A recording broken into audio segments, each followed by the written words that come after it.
So, how can leaders use this tool without crossing into manipulation? That's so funny that we bring this topic up. I just had a speaker circle training that I also do monthly trainings for people interested in developing their public speaking skills.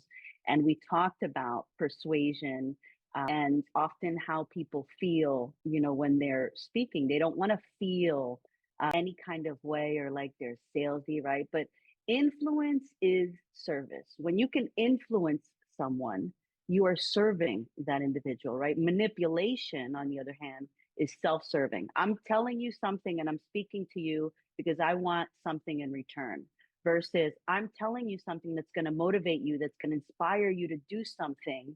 And maybe you do something with me, but I'm not speaking to that point, right? So it's really understanding what is it that I'm trying to achieve here.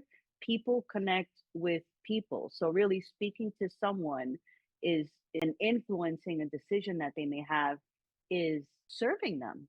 We want to know, we want to feel empowered or see another light or somebody else's perspective, versus somebody saying, hey, you should do this, and this is gonna be like there's a right way and a wrong way for sales.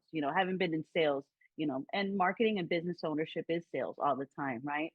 But really understanding that the art of it all is really communicating with authenticity and really serving that other individual, right? Serving or your audience that you're speaking to. How are you serving them today, right? Be clear on that. Write that question down before you either have a meeting or before you're going to speak in front of anybody.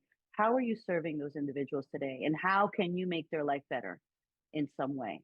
Right? That's the question you should have going in to craft any messaging or your thoughts or ideas, versus I'm going to get this out of them or my goal is to get this out of them. It should be, how could I serve them?